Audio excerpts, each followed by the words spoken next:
In the past 2 weeks, I painted Batman and Batgirl, and gave their suits that signature frosted metal blue color. And today, I'm gonna work on the final member of the Bat family, Robin. I saved him for last because this is the most important one for me. I gotta do Robin justice. There isn't anything wrong with how he looks, but this is not the Robin I saw in the theaters.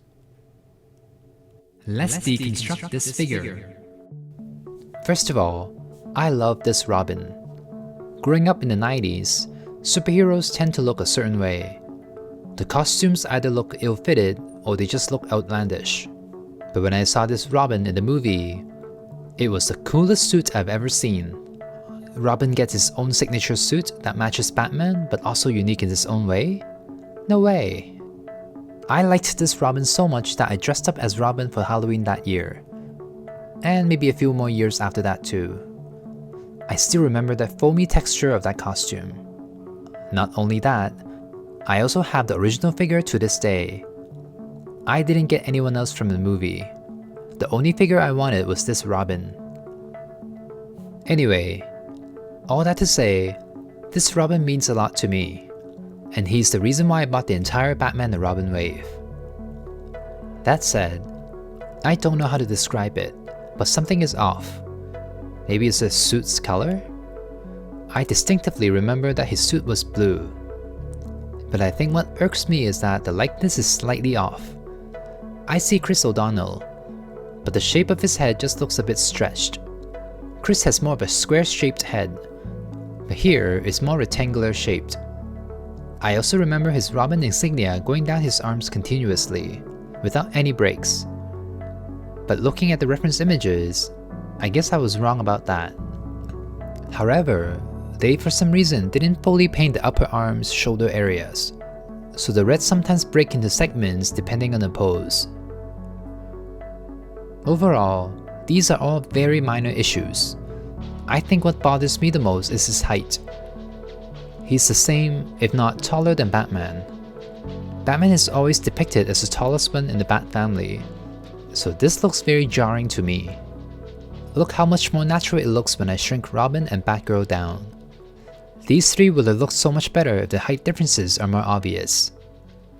Anyway, I can't change the height, but I can change the colors. So... Hello, this is Ken. I like making things.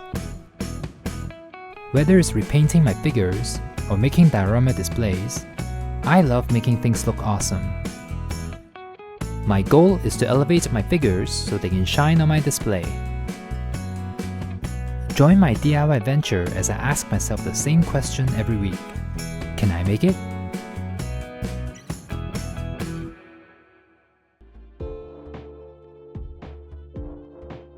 Let me prep the figure before I begin. I don't sand or prime my figures, but I do wash them with warm soapy water and a toothbrush. This advice was given to me early on by one of you, and it's been a habit of mine ever since. I just don't film this part often. Alright, onto the suit. I love the frosted metallic blue I gave Batman and Batgirl, but I want Robin's suit to be a smidge bluer.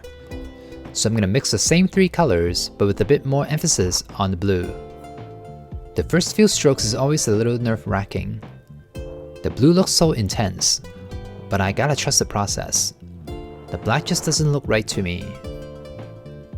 And speaking of right, what do you think of the suit's design? I now know it's more based on Nightwing, but I still think this suit looks pretty modern. It doesn't have that dated 90s look to me.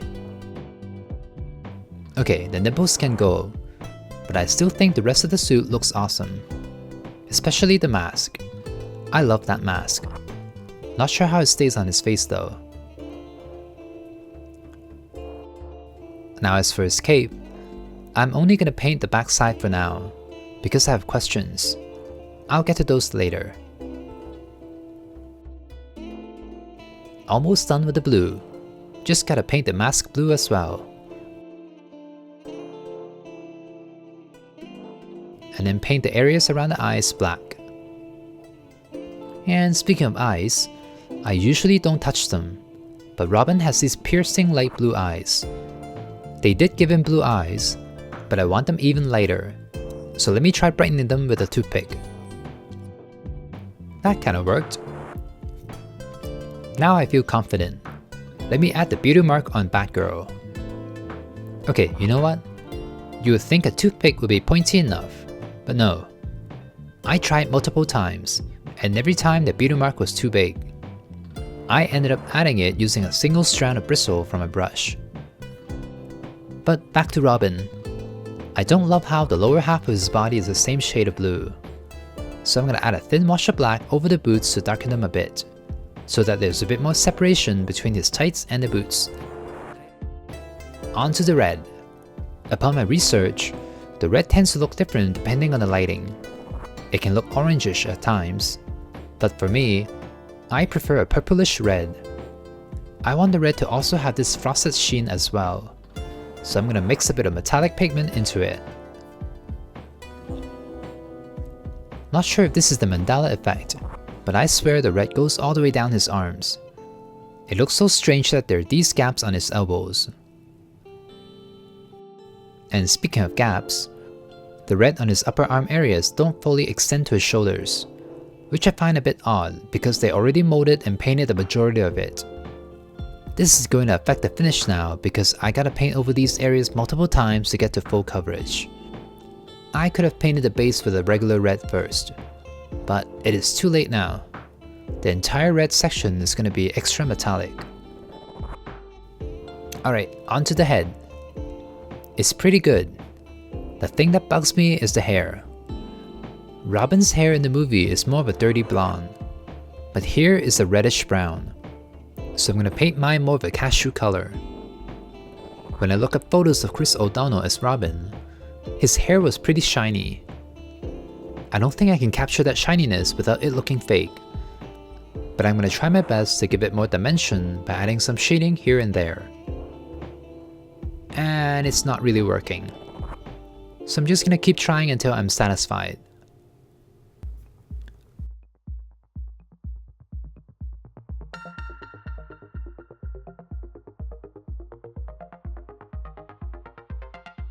Okay, moving on.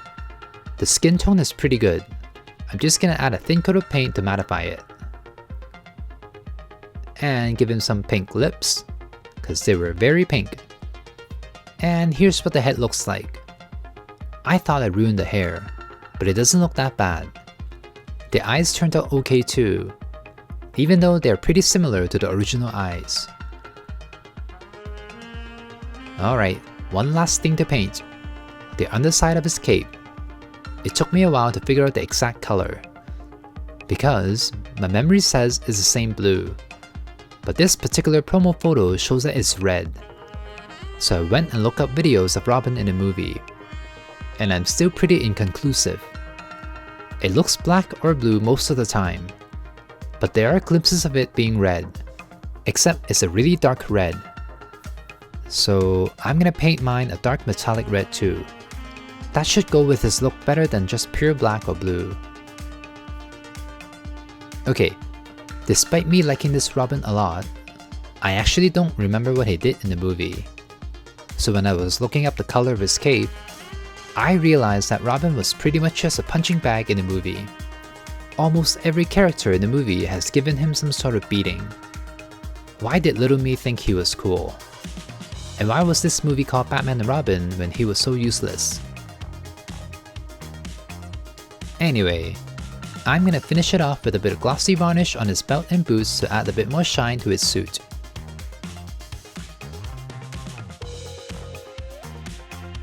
Alright, here's Robin all finished. I'm very happy with how this turned out. The blue looks so much better than the black. The black looked fine originally, but seeing them side by side really shows that this suit looks best when it's blue. This is exactly how I remember Robin from the movie. You know what? The pinkish red also looks significantly better in my opinion, especially the areas around the shoulders.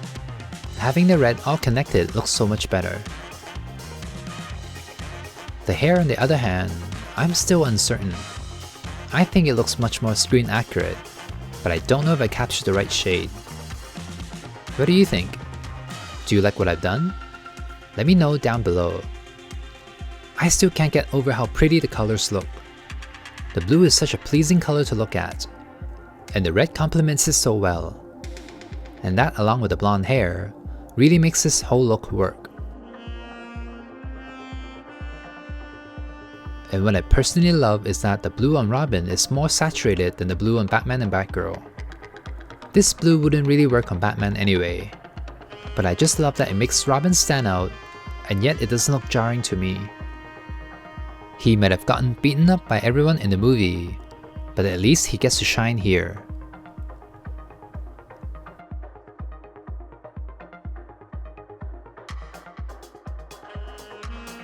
And let's end this with a photo shoot. While I do like this Robin a lot, he's not perfect. He still looks a bit stretched to me, but I can't deny that he looks amazing in photos. The way his suit reflects light is perfect. It really makes the figure look premium. That said, I'm still bummed that these Batman figures didn't come with any bat accessories, so there isn't much I can do when it comes to poses. And those feet of his aren't the best when it comes to balancing, but I still got some pretty cool shots. Give this video a like if you enjoyed today's video, and subscribe to see more DC content. I still have Poison Ivy and Mr. Freeze to do, so stay tuned for that. And until then, stay inspired and I'll see you soon. I can make it, so can you.